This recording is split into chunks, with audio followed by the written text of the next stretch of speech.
Bonjour, bonjour à tout le monde. Aujourd'hui, je voudrais vous parler de l'être souverain et donc je m'adresse à tous ceux qui ont fait les démarches en fait de souveraineté, de distanciation de l'identité juridique par rapport voilà, à la liberté que vous recherchez. Euh, Parce que j'ai beaucoup de choses à vous dire, j'ai beaucoup d'expérience dans ce domaine et beaucoup d'expériences autour de moi, dont une qui s'est passée hier, enfin que j'ai appris hier, qui s'est passé il y a un mois, mais que j'ai appris hier, concernant des amis qui donc sont venus au Portugal en camion avec un van aménagé, enfin un camping-car, pardon, et dont le camping-car est souverain, conduit par un être souverain, donc différents papiers, pas de papier officiel, et qui se sont fait arrêter en Espagne. Et qui ont eu bah, un souci donc avec ça.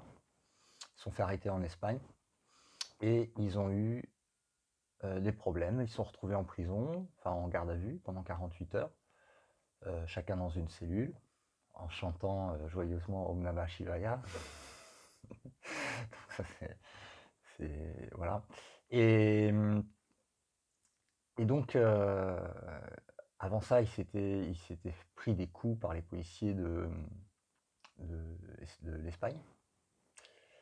Et puis donc c'est une épreuve difficile avec menace de procès, immobilisation du véhicule. Ça fait un mois qu'ils sont en galère en attendant qu'il y ait un jugement. Et donc voilà, galère. Tout en ayant évidemment fait tout ce qu'il fallait pour ne pas être impacté par la justice, à savoir la déclaration du CC, tous les papiers, la connaissance juridique qu'il faut, etc., etc. Mais ça ne les a pas empêchés de se retrouver en prison. Et donc, moi, c'est ce qui m'est arrivé aussi aux États-Unis, avec le policier qui m'avait arrêté sur la route. Et donc, c'était dans le cadre de l'être souverain aussi, hein, la vignette sur la voiture, les papiers, voilà, tout ça. Et pour ceux qui suivent depuis longtemps Lumière sur Gaïa, je vous avais parlé du premier être ayant réalisé le soi que j'avais rencontré aux États-Unis, à Sedona, David, qui avait aussi eu, avec son camion, avec un camping-car, même histoire, sur la route, pas de plaque d'immatriculation, pas de compte en banque, pas de papier officiel. Il s'était fait arrêter, il s'était fait maltraiter et il s'était retrouvé en prison aussi. Donc, tout ça pour vous raconter que euh, votre recherche de liberté, elle est tout à fait normale. Elle est tout à fait normale, mais il y a des subtilités spirituelles là-dedans que je voudrais éclaircir parce que il ne peut pas y avoir de liberté dans l'opposition. C'est pas possible. Alors on peut tomber dans le piège, hein, comme j'y suis tombé, comme mon ami s'est fait arrêter aux États-Unis, il est tombé aussi, et mes amis en Espagne aussi. Il ne peut pas y avoir de liberté dans l'opposition, c'est-à-dire que le monde tel qu'il est doit être pardonné, pardonné dans le véritable sens du terme, et il ne peut pas y avoir d'opposition à ce monde qui, je le rappelle, n'est pas tombé du ciel, mais a été créé par l'ego. Et nous en avons une responsabilité, non pas de l'avoir fait, mais de l'avoir cru, de l'avoir soutenu, d'avoir soutenu l'idée de séparation qui a créé ce monde, de la dualité, qui est un mythe, au final. Vous en apercevrez à un moment ou un autre. Donc, c'est une sorte de piège. C'est un piège, mais un piège dont maintenant nous avons les clés à partir du moment où on comprend à quel niveau ça se passe. Et ça se passe évidemment pas dans le niveau du monde, c'est-à-dire le monde des effets, des résultats,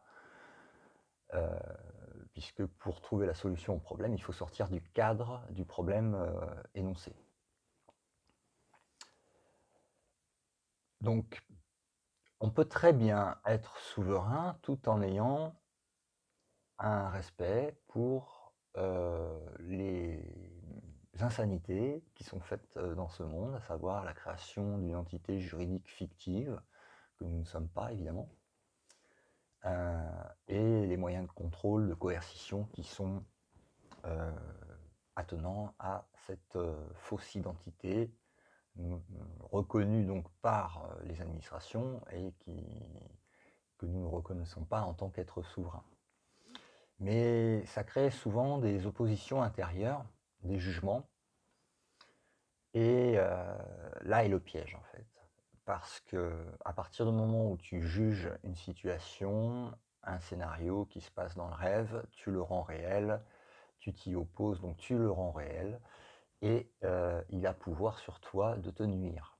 Mais c'est toi qui lui donnes le pouvoir en le jugeant comme étant réel et en t'y opposant.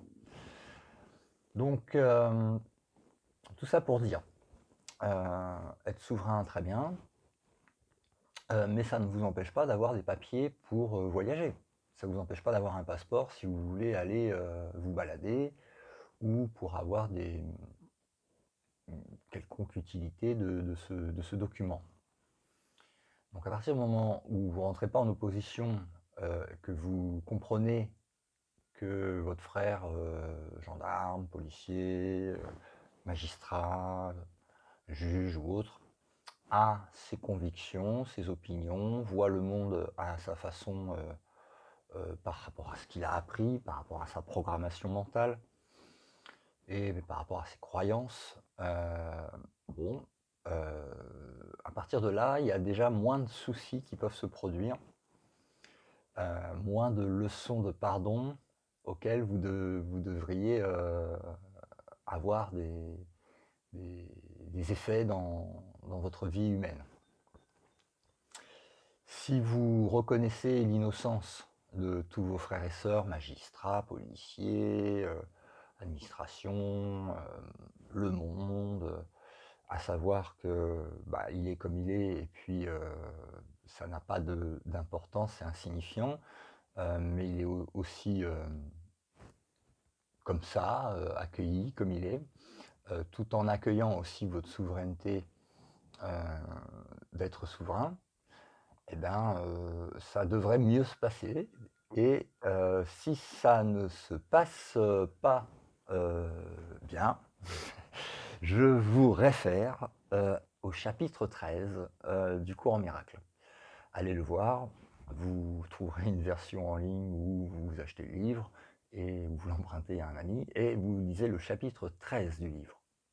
Ça vous expliquera pourquoi les choses se passent ainsi et pourquoi les leçons peuvent arriver, non pas pour vous nuire, même si c'est pas agréable sur le coup, ça tout le monde le reconnaît. C'est jamais agréable d'être mis en prison, mais ça vous permet en fait de voir l'opportunité de salut, de libération qui vous est donnée par l'expérience de cette épreuve, on va dire. Donc voilà, je résume. Ne rentrez pas en opposition. Faites ce que vous êtes guidé à faire par rapport à votre souveraineté, par rapport à l'état civil, mais sans opposition. C'est même remplacer la rancœur et l'opposition par un large sourire, un rire. Voilà, un rire. C'est ce qui va vous aider, vous délivrer Et encore une fois, chapitre 13 du cours en miracle, ça va vous aider à mieux comprendre cette vidéo et de quoi je parle. Je vous souhaite une excellente journée. Gros bisous à tout le monde. Ciao, ciao.